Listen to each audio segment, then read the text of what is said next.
Syekh Albani menyebutkan bahwasanya hadis ini sahih karena dikuatkan dengan riwayat-riwayat yang lain. Hadis ini saudaraku seiman menjelaskan tentang tata krama dan adab dalam berhubungan biologis.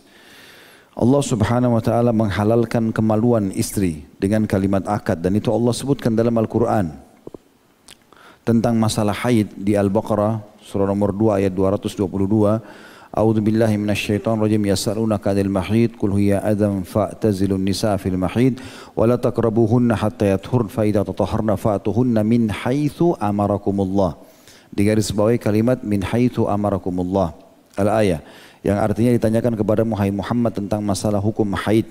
Katakanlah dia adalah kotoran, najis, berbahaya, ya. Maka janganlah kalian mendekati istri kalian untuk menggauli. Al-Quran kalau membahasakan mendekati berarti menggaulinya di sini sampai mereka suci. Dan kalau mereka sudah suci maka lakukanlah biologis itu pada tempat yang Allah perintahkan. Jumhur ulama mengatakan adalah kemaluannya.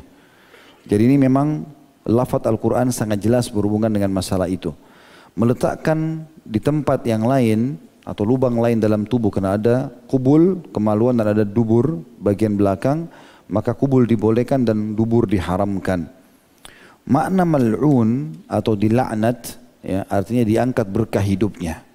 Dan sudah kita ketahui teman-teman sekalian, sumber penyakit yang sekarang membuat gelisah para ilmuwan seperti penyakit AIDS dan penyakit-penyakit kemaluan yang lainnya, itu justru sebab utamanya karena adanya hubungan biologis dari dubur.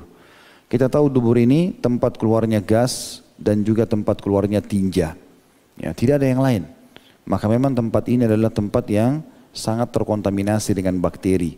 Maka tidak boleh seseorang meletakkan kemaluannya atau zakarnya pada dubur istrinya. Ini hukumnya haram.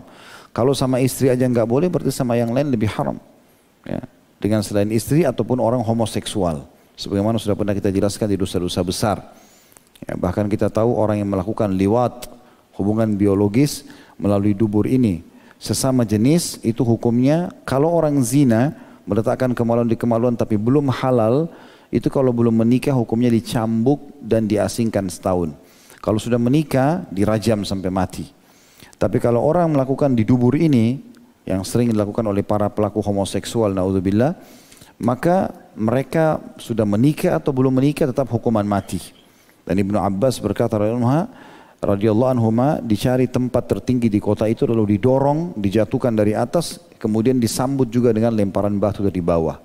Jadi saking tegasnya dalam masalah perbuatan ini. Tentu teman-teman yang di sini perlu dirincikan, dan Allah menjelaskan secara rinci melalui lisan Nabi Muhammad SAW, dan ulama fikih berbicara masalah ini. Meletakkan kemaluan di dubur artinya memasukkan di dalam lubang dubur, itu yang haram. Tapi kalau meletakkan kemaluan di antara lubang dubur atau di atas lubang dubur itu tidak masalah. Itu disebutkan juga oleh Imam Syafi'i rahimahullah dalam buku beliau tentang masalah fikih jima ini, bahwasanya kalau seseorang laki-laki meletakkan bukan di dalam lubang dubur dan di antaranya, ya, atau menggosokkan di atasnya, maka tidak berdosa dan tidak masuk dalam larangan ini.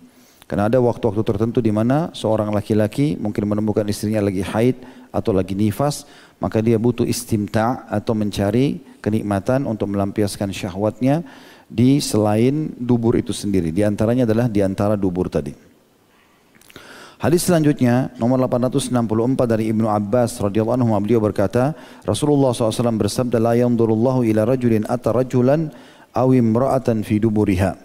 Allah tidak akan pernah melihat kepada laki-laki yang menggauli laki-laki atau menggauli wanita di duburnya. Hadis ini diriwayatkan oleh Tirmidzi, An-Nasa'i, Ibnu Hibban, dan hadis ini dinyatakan memiliki cacat karena mauquf. Tetapi hadis ini setelah ditelusuri oleh Syekh Albani dinyatakan sahih. An-Nasa'i sebutkan Sunan Al-Kubra di jilid 5 halaman 320, At-Tirmidzi di Sunan Tirmidzi di jilid 3 halaman 469, Ibnu Hibban menyebutkan di jilid 10 halaman 266, dan dikatakan bahwasanya sanadnya ini sahih sebagaimana disebutkan juga oleh Ibnu Rahawai dalam Masail Al-Marwazi. Hadis ini menjelaskan sama larangan jelas dalam Islam tidak boleh menggauli baik laki-laki ataupun perempuan di duburnya. Kalau laki-laki sudah kita jelaskan tadi masuk dalam masalah homoseksual yang hukumnya jelas haram, dan ini yang menyebabkan kaum Lut dihancurkan oleh Allah Subhanahu wa taala. Dan sudah kita sebutkan pada saat menjelaskan masalah dosa ini di kajian dosa-dosa besar, ini penyakit jiwa yang harus diobati dengan cara banyak hal. Yang pertama, pelaku homoseksual atau lesbian wajib bertaubat kepada Allah SWT. Karena dosa ini bahkan lebih berat daripada zina, ya, berhubungan biologis yang tidak halal dengan pasangan atau lawan jenis. Yang kedua, dia harus menghindari semua fasilitas yang telah mendukung dia yang lalunya untuk itu, baik pergaulan, tontonan, ya, simbol-simbol, kata-kata dan seterusnya. Kemudian yang ketiga, dia menikah normal dan dia tidak perlu menceritakan masa lalunya pada pasangannya. Dan dia sambil berdoa kepada Allah Subhanahu wa taala agar dikembalikan normal dengan cara menggauli istrinya yang halal. Karena itu fitrah, dalam diri dia ada fitrah untuk itu. Begitu juga dengan pelaku orang yang meletakkan dubur di wanita, juga sama, hukumnya harus bertobat kepada Allah SWT dan dia harus segera meninggalkan itu. Karena ada hadis-hadis yang lain yang sangat tegas. Seperti misalnya siapa yang menggauli istrinya pada saat haid di kemaluannya dan di duburnya atau mempercayai dukun, maka dia telah kufur kepada apa yang diturunkan kepada Muhammad SAW. Hadis sahih riwayat Abu Daud. Maka ini harus hati-hati sekali. Oleh karena itu teman-teman harus hindari tontonan, ya. Ini karena tontonan orang-orang non-muslim selalu menggambarkan seperti itu. Karena mereka tidak punya halal haram, maka mereka ingin mencoba segala macam cara. Bukan cuma pada dubur manusia, maka mereka juga melakukan pada hewan. Ya. Dan ini hukumnya lebih parah lagi. Karena hewan, maaf, tidak kenal namanya istinja, ya, istijmar, bersuci dengan air. Memang sangat kotor. Tapi ada orang-orang non-muslim yang melakukan itu, dan kita sayangkan kalau umat Islam ikut-ikutan dalam hal ini.